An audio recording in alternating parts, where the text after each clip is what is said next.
Good evening. GM has recalled close to 1.4 million vehicles worldwide because of faulty ignition switches. It's a situation that's now the focus of a criminal investigation because some say those faulty switches led to more than a dozen deaths. To make matters worse, parts to fix those switches are not immediately available.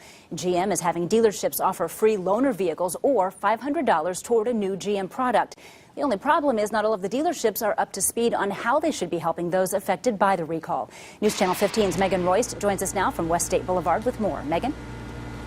Well, Mark and Heather, this 2007 Cobalt is included in the recall. The problem is this: the ignition switch. Some drivers have reported while they're driving, it will move from the on position to off, or even the accessory, which suddenly makes the vehicle stop. And the fact that many dealerships don't know how to help out is frustrating many. For people like Joyce DeStefano, this recall is creating too much work. She says she's getting nowhere with area GM dealers when it comes to the free loaner program. They had nothing to say, nothing to offer me. Here's a list of affected vehicles. GM officials say the part to fix the faulty ignition switch won't be available until April. The recall is concerning to DeStefano, especially since she says her car is shut off close to 10 times while driving it. Barreling down the highway on the interstate, and the car dies.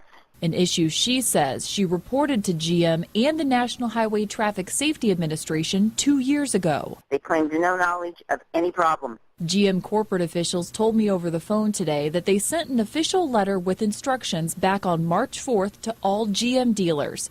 They say dealers should be treating customers on an individual basis to help lessen the inconvenience of the recall. But after placing several phone calls to dealerships here in Northeast Indiana, we only found one that acknowledged receiving the letter and has started helping customers with the situation. Now, the best advice I can give you is to take your recall letter with you to a dealership, and if for some reason they don't know what you're talking about, refer them to the corporate letter from GM that they should have received. Now, one problem behind all of this that GM officials say is heavy keychains like mine. And News Channel 15's Sarah Wagner actually looked into that problem today. Yeah, Megan, I'm definitely guilty of this issue too. My keychain looks almost identical to yours, but it actually may weigh even more. And heavy keychains are not just an issue for models like GM. An expert we talked to today actually said it can affect every type of vehicle. Instead of heavy keychains, Jim Michelini at Preferred Automotive says you should take off all the extras and just include your key and remote fob. When your keys are weighed down with stuff like house keys, work keys, and other keychains, it wears out the tumblers in the ignition switch over time, and this can make it very difficult to turn your key in the switch or even get the key to fit in at all, and that can lead to a $200 to $300 repair. Michelini says Preferred Auto replaces ignition switches weekly, and that most of his customers do not even know heavy keychains can cause problems.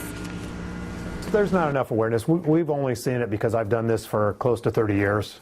And I tell most of my customers as soon as they bring their cars in and I pull their keys out to write their car up, hey, you can't do this.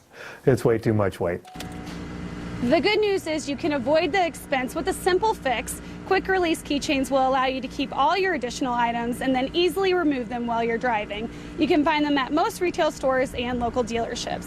I also learned it can take years before you can notice the problem, so it's best to just play it safe. Go ahead and take off all those extra items immediately, and if your keychains look like this with just the key and the remote fob, you're in good shape. Reporting live along West State Boulevard, Sarah Wagner, News Channel 15.